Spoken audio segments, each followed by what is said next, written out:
Hello dear friends, welcome to brain booster study. Friends, यहाँ पे आज हम पढ़ने वाले हैं लेव वाइगोत्स्की का सामाजिक सांस्कृतिक सिद्धांत, सोशल कल्चरल थ्योरी, जो कि बहुत इंपॉर्टेंट है सीटेट के लिए।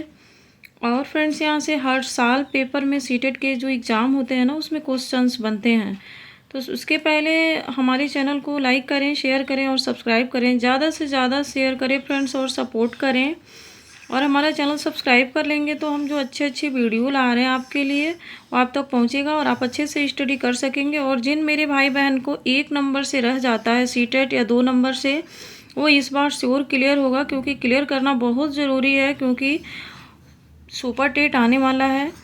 तो चलिए एक एक करके इसके बारे में हम बात करते हैं। वाइगोत्स्की के बारे में बात करेंगे, फिर इनके कंसेप्ट की बात करेंगे, फिर हम जो PYQ क्वेश्चंस जैसे कि आए हुए हैं उनसे रिलेटेड क्वेश्चंस भी लिए हैं, ताकि आपको अच्छे से कंसेप्ट और प्लस क्वेश्चंस दोनों ही समझ में आ जाए। तो चलिए सबसे पहले यहाँ पे बात करते हैं कि जो लेव वाइगोत्स्की हैं वो कहाँ के हैं। तो ये रूसी मनोवैज्ञानिक हैं, ये रूस के रहने वाले थे, जिन्होंने सामाजिक सांस्कृतिक सिद्धांत का प्रतिपादन किया। नेक्स्ट पॉइंट है, यह सिद्धांत बताता है कि बच्चा अपने समाज, मतलब जो सोसाइटी है और जो कल्चर, जो उसकी संस्कृति है, उससे अंतःक्रिया करके, उससे इंटरेक्ट करके क्या करता है, सीखता है। यानी कि जो सामाजिक अंतःक्रिया के बाद बच्चे का विकास होता है। तो वाइगोत्स्की ने बताते हैं कि जो बच्चे का विकास है वो सामाजिक अंतःक्रिया के द्वारा होता है। और वहीं जीन पियाजे का जो थ्योरी है वो बताते हैं कि जो बालक का जो है 4 स्टेज, जो 4 स्तर बताए हैं उन्होंने, जो कॉग्निटिव डेवलपमेंट के, उसका जो है उनसे और वाइगोत्स्की से और पियाजे से कांटेक्ट करके दोनों को जो है कोरिलेट करके अगर हम पढ़ेंगे तो अच्छे से समझ में आएगा। और दोनों की थ्योरी जो है अच्छे से पूछी जाती है, हर बार पक्का है कि क्वेश्चन यहाँ से बनते हैं। तो चलिए अगला हम बात करते हैं इसमें कि जो वाइगोत्स्की हैं, इनके 2 महत्वपूर्ण कंसेप्ट हैं। कौन कौन से हैं? एक ZPD, जिसको हम जोन ऑफ प्रोक्सिमल डेवलपमेंट कहते हैं, जिसे कि समीपस्थ निकट विकास का क्षेत्र बोलते हैं इसको हम। इसके बारे में हम जानते हैं कि ZPD क्या है। तो वास्तविक विकास, जो रियल डेवलपमेंट होती है, उसके स्तर तथा संभावित विकास, जो पोटेंशियल डेवलपमेंट के बीच का जो अंतर होता है, उसी को हम ZPD कहते हैं, समीपस्थ विकास का क्षेत्र कहते हैं। जैसे फ्रेंड्स, हम यहाँ पे आपको समझाने की कोशिश कर रहे हैं कि आप समझे कि अगर सीटेट का एग्ज़ाम आपने दे रहे हैं तो आप 80 नंबर मान के चलिए, आपको उम्मीद है कि 80 नंबर जो है हमको लाना है, या 90 नंबर हमको लाना है। लेकिन अगर आप अच्छे से पढ़ाई कर लिए तो ये संभावित विकास हुआ कि संभावित हुआ, संभावित कर रहे हैं हम, एक आशा कर रहे हैं कि हमारा 90 नंबर आ जाएगा, 90 नंबर आ जाएगा। लेकिन अगर हम इसको तैयारी करेंगे और अच्छे से इसको हम वीडियो देखेंगे और जो है लेक्चर देखेंगे और प्रैक्टिस करेंगे, PYQ लगाएंगे, तो हमें क्या होगा, एक वास्तविक विकास होगा और हम 100 नंबर भी पा सकते हैं, मतलब 90 से ऊपर तो पा ही सकते हैं फ्रेंड्स। तो ये होता है एक संभावित विकास और एक वास्तविक विकास, रियल डेवलपमेंट और पोटेंशियल डेवलपमेंट में। आई होप आपको समझ में आया होगा कि क्या अंतर है। अब आते हैं हम यहाँ पे इसके फोल्डिंग की बात करते हैं। पाठ, या जिसे हम ढांचा बोलते हैं, तो वयस्कों द्वारा दी जाने वाली टेम्प्रोरी हेल्प या गाइडेंस को इसके फोल्डिंग कहते हैं। मतलब टेम्प्रोरी की हम अल्प समय के लिए, कुछ ही देर के लिए हम हेल्प करते हैं, कुछ ही देर के लिए हम सहायता करते हैं, गाइड करते हैं, तो वो होता है, वो भी किसके द्वारा दी जाती है, इसके फोल्डिंग वयस्कों के द्वारा दी जाती है। उस वयस्कों में कौन कौन आते हैं? MKO, इनकी है मोर नॉलेजेबल अदर, मतलब कि जो आपसे क्या हो, ज्ञानी हो, जो आपसे जानकार हो, आपसे ज़्यादा जानने वाला हो। उसमें टीचर भी हो सकता है, आपका बड़ा भाई हो सकता है, बड़ी बहन हो सकती है, आपके फ्रेंड्स हो सकते हैं, दोस्त, या फिर पेरेंट्स भी हो सकते हैं। तो ये होता है MKO, मोर नॉलेजेबल अदर। तो ये होता है जो कि हम दूसरों से सीखते हैं। जैसे कि अगर समझिए यहाँ पे आपका बच्चा अगर साइकिल चला रहा है और आपको उसकी हेल्प की ज़रूरत है, तो वो तो चला रहा है लेकिन अच्छे से संभल नहीं पा रहा है वो साइकिल को लेकर के, तो आपने उसको थोड़ा हेल्प कर दिया और वो आगे चल के कुछ देर में अच्छे से साइकिल चलाने लगा। तो आपने क्या दिया? इसके फोल्डिंग, टेम्प्रोरी हेल्प दिया, उसको टेम्प्रोरी गाइड किया, तो आपका बच्चा अच्छे से साइकिल चलाने लगा। अगर कोई बच्ची है, बच्चियां अक्सर गुड्डे गुड़ियों से खेलती रहती है, तो अगर वहाँ पे अगर बच्ची जो है कोई गुड्डा गुड़ियों लेके खेल रही है और हाथ का पैर, पैर का हाथ, उसे समझ में नहीं आ रहा है कि कहाँ कौन से स्थान पे जोड़ें। तो उसको जो है आपने क्या किया, उसका गुड़िया का हाथ लेकर के उस जहाँ हाथ का ढांचा बना हुआ है वहाँ पे आपने लगा दिया। उसको समझ में आ गया कि हाँ ये इसका बाँह है, यहीं पे लगेगा, इसका पैर है, ये यहाँ पे बनाया हुआ है, जगह यहाँ पे लगेगा। तो अगले बार से वो क्या करेगी कि वो अपने आप ही लगा लेगी और खोल भी लेगी, उसे निकाल भी लेगी और उसको समझ में आ जाएगा। तो आपने उस बच्ची को क्या दिया फ्रेंड्स, आपने उस बच्ची को टेम्प्रोरी हेल्प किया, और टेम्प्रोरी हेल्प किया और उसको अच्छे से समझ में आ गया। तो ये होता है स्कैफोल्डिंग, जिसको हम पाड़ या ढांचा या फिर मचान भी कहते हैं, लेकिन इंग्लिश में अगर हम उसको ज़्यादा ध्यान देंगे कि स्कैफोल्डिंग तो बेहतर होगा, क्योंकि सीटेट का जो हिंदी लैंग्वेज होती है ना थोड़ा सा क्लिष्ट होती है, समझने में थोड़ा सा प्रॉब्लम होती है। इंग्लिश तो सेम एज इट इज़ वैसे ही वही आता है। वाइगोत्स्की का भाषा विचार, इन्होंने भाषा विचार पे क्या बोला है, इनका विचार क्या है, इनकी थॉट क्या है लैंग्वेज पे, इसके बारे में हम बात करते हैं यहाँ पे। तो इनके अनुसार भाषा और चिंतन अलग होते हैं लेकिन बाद में एक साथ हो जाते हैं। इनका कहना है ना कि जो भाषा होती है और चिंतन होता है पहले तो वो अलग अलग होता है लेकिन बाद में क्या होता है, एक साथ दोनों हो जाता है। वाइगोत्स्की ने कहा पहले भाषा आती है बाद में विचार आती है। यहीं पे अगर पियाजे के द्वारा पूछा जाएगा कि पियाजे ने क्या कहा था, और पियाजे ने बोले थे कि सबसे पहले विचार आता है फिर भाषा आता है, लेकिन इन्होंने कहा कि सबसे पहले भाषा आता है फिर विचार आता है। तो वाइगोत्स्की का कथन और पियाजे का अक्सर पूछा जाता है भाषा में कि पहले भाषा और बाद में विकास किस मनोवैज्ञानिक का है, तो वाइगोत्स्की का है, जिन्होंने सामाजिक सांस्कृतिक विकास का सिद्धांत दिया था।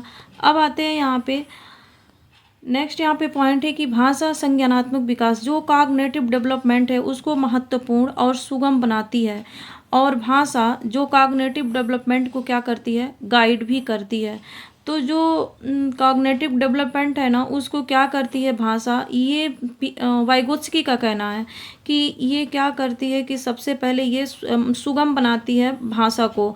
तो इनके कहने का मतलब ये है कि जब तक हमारे दिमाग में सबसे पहले भाषा आएगा, जब तक हम कोई भाषा को हम समझ नहीं पाएंगे तब तक उस विचार को, उस काम को या फिर किसी भी चीज़ को हम नहीं समझ सकते हैं। हम सबसे पहले भाषा के माध्यम से ही किसी भी चीज़ को समझते हैं, ये वाइगोत्स्की का कहना है। अब आते हैं यहाँ पे एक और यहाँ से क्वेश्चंस बनता है। नेक्स्ट पॉइंट है कि निजी भाषा, आंतरिक भाषा की जिसको कहते हैं, जिसे हम प्राइवेट स्पीच कहते हैं, इसमें बच्चा अपने ही कार्यों को निर्देश देने के लिए भाषा का प्रयोग करता है। जैसे कि अगर मान लीजिए कोई अलमारी में हुआ अगर कोई कपड़ा रख रहा है या फिर कोई बच्चा खेल रहा है तो अपने आप से ही, अपने आप ही धीरे धीरे वो कुछ न कुछ बोलेगा, अपने आप से ही बात करता है, जिसे हम निजी भाषा कहते हैं, प्राइवेट स्पीच कहते हैं। वो निजी वार्तालाप करता है, अपने से करता है। तो यहाँ पे ये आई होप आपको प्राइवेट स्पीच क्या है वाइगोत्स्की के अकॉर्डिंग ये आपको समझ में आया होगा। अब आते हैं यहाँ पे वाइगोत्स्की के अनुसार जो लर्निंग प्रोसेस में सांस्कृतिक उपकरणों के जैसे मैप हो गया, लैंग्वेज, कैलकुलेटर, ईटीसी के महत्व बहुत पर जोर दिया गया है, बहुत ज़्यादा। ये क्वेश्चंस पूछा जाता है कि वाइगोत्स्की के अनुसार कौन से सांस्कृतिक उपकरण है, तो इसमें है मैप, मानचित्र है, लैंग्वेज भाषा है, कैलकुलेटर है इत्यादि। ये चीज़ें, तीन चीज़ तो ये पूछी जाती है, मैप, लैंग्वेज, कैलकुलेटर। तो इन्होंने सांस्कृतिक उपकरण इनको माना है क्योंकि हम मैप के माध्यम से सीखते हैं, लैंग्वेज भाषा के माध्यम से सीखते हैं, कैलकुलेटर से हम सीखते हैं। तो ये लर्निंग प्रोसेस में बहुत महत्वपूर्ण होता है। इसी को वाइगोत्स्की ने सांस्कृतिक उपकरण कहा है, मैप को, लैंग्वेज को, कैलकुलेटर को। तो फ्रेंड्स आई होप आपको ये समझ में आया होगा। नेक्स्ट पॉइंट है यहाँ पे कि जीन पियाजे बच्चों के स्वतंत्र प्रयास द्वारा दुनिया का अनुभव करने पर जोर देते हैं, जबकि वाइगोत्स्की संज्ञानात्मक विकास को सामाजिक मध्यस्थ प्रक्रिया के रूप में देखते हैं। मतलब जो जीन पियाजे हैं ना वो बताते हैं कि बच्चा सक्रिय रूप से क्या करता है, अपनी ज्ञान का निर्माण खुद करता है, वह स्वतंत्र रहता है बच्चा। लेकिन वाइगोत्स्की का कहना है कि उसका विकास, जो संज्ञानात्मक विकास होता है, जो कॉग्निटिव डेवलपमेंट होती है, वो क्या होता है कि समाज से इंटरेक्ट करके बच्चा जो है सीखता है। तो इसीलिए पियाजे और वाइगोत्स्की को हम जब कोरिलेट करके पढ़ते हैं ना तो जो एग्जाम में क्वेश्चंस बनता है तो अच्छे से हमको समझ में आता है और हमारा आंसर भी सही होता है। तो पियाजे के अकॉर्डिंग बच्चा क्या है, नन्हा वैज्ञानिक है, सक्रिय रूप से वो अपना स्वतंत्र रहता है और स्वतंत्र प्रयास करके वह दुनिया के अनुभव पर जोर देता है। लेकिन जो वाइगोत्स्की का कहना है कि बच्चा को क्या है, जो कॉग्निटिव डेवलपमेंट का जो संज्ञानात्मक विकास है वो समाज के मध्यस्थ, जो सामाजिक, जो सोशल इंटरेक्ट के माध्यम से वो सीखता है, समाज से इंटरेक्ट करके सीखता है। तो फ्रेंड्स यहाँ पे अब हम क्वेश्चंस की बात कर लेते हैं। यहाँ पे इनकी थ्योरी बस इतना ही है, सीटेट देने के लिए बहुत महत्वपूर्ण है ये। सीटेट में ऐसे ही क्वेश्चंस बनते हैं जो हम आपको बताने जा रहे हैं, और इसी टाइप के, इसी जो हम थ्योरी जो बताए हैं ना, यहीं से क्वेश्चंस भी बनेंगे। तो किसके सिद्धांतों के अनुसार बच्चे अपने से ज़्यादा जानने वाले समकक्षी व वयस्कों से अंतःक्रिया करके सीखते हैं? लेव वाइगोत्स्की, जीन पियाजे, हार्वर्ड गार्डनर, लॉरेंस कोहलबर्ग। तो इन्होंने ऑप्शन नंबर ए सही होगा कि लेव वाइगोत्स्की, इन्हीं का यही कहना है। हम आपके बताए थे MKO मोर नॉलेजेबल अदर, जो कि अपने से जो ज़्यादा ज्ञानी होता है उनसे बच्चे सीखते हैं, वयस्कों से सीखते हैं, अपने टीचर से सीखते हैं, अपने फ्रेंड से सीखते हैं। तो फ्रेंड्स यही होता है कि ज़्यादा जानने वाले जो समकक्षी होते हैं, अपने जो क्लासमेट होता है ना फ्रेंड्स, वो भी ज़्यादा जान सकता है हमसे, तो उनसे क्या करता है, अंतःक्रिया करके, इंटरेक्ट करके वो सीखता है। ये वाइगोत्स्की के सिद्धांत में है। नेक्स्ट क्वेश्चन है, निम्न में से कौन सांस्कृतिक उपकरण के उदाहरण है जो हमारे समाज में सहायता प्रदान करते हैं? फ्रेंड्स आपको ऊपर अभी हम बताए हैं, तो मानचित्र, भाषा, कैलकुलेटर। तो उपरोक्त सी, ऑप्शन नंबर डी सही उत्तर होगा कि इनमें से जो सांस्कृतिक उपकरण है, मानचित्र है, भाषा है और कैलकुलेटर है। और ये कई बार रिपीटेड क्वेश्चन है फ्रेंड्स, ये सीटेट रिपीट करता है क्वेश्चन को, और ये पूछा गया क्वेश्चन है।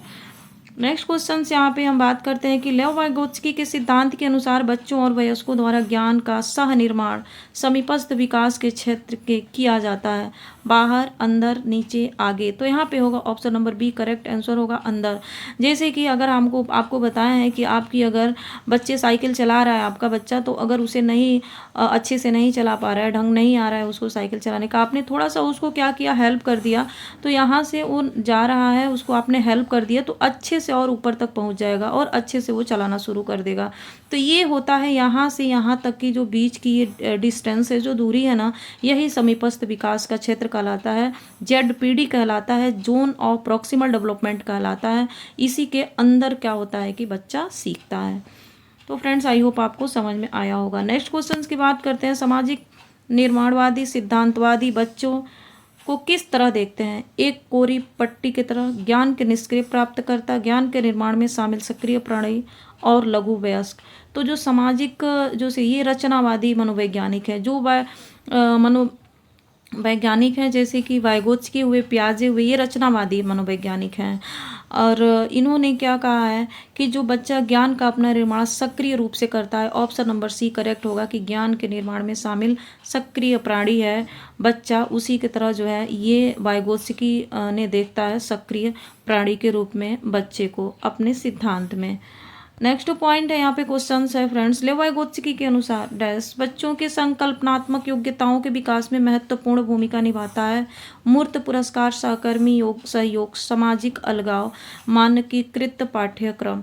तो यहाँ पे लेव वाइगोत्स्की के अनुसार यहाँ पे होगा कि सहकर्मी जो सहयोग है वो बच्चों के संकल्पनात्मक योग्यता के विकास में महत्वपूर्ण भूमिका निभाता है, सहकर्मी सहयोग, जिसी को हम ZPD बोलते हैं। फ्रेंड्स हम बार बार आपको बताने का प्रयास कर रहे हैं, जोन ऑफ प्रॉक्सिमल डेवलपमेंट, समीपस्थ विकास का क्षेत्र, जिसे हम बच्चे को सहायता अगर दे देते हैं, कहीं भी उसे प्रॉब्लम हो, कुछ हेल्प हम उसे कर देते हैं अल्पकाल के लिए, थोड़े समय के लिए उसे गाइडेंस दे देते हैं, तो बच्चा क्या करता है, अपना पूरा जहां उसकी टारगेट होती है वहां तक पहुंच जाता है। उसके सहयोग की ज़रूरत होती है, तो वो सहयोग हम अपने से बड़े दे सकते हैं, सहपाठी दे सकते हैं, टीचर दे सकता है, या फिर हमारे पेरेंट्स भी दे सकते हैं। तो ये सहकर्मी सहयोग होगा लेव वाइगोत्स्की के अनुसार, option number B correct answer होगा। तो फ्रेंड्स क्वेश्चंस भी और प्लस कंसेप्ट भी आपको अच्छे से समझ में आया होगा। तो फ्रेंड्स हमारे वीडियो को लाइक करें, शेयर करें, ज़्यादा से ज़्यादा शेयर करें और सब्सक्राइब भी करें। और फ्रेंड्स कमेंट बॉक्स में ज़रूर बताएं कि वीडियो कैसी लगी, और नेक्स्ट टॉपिक आपको कौन सा पढ़ना है वो कमेंट बॉक्स में ज़रूर करके बताइएगा, ताकि हम उस पर वीडियो हम लाएँ। Thanks for watching my video.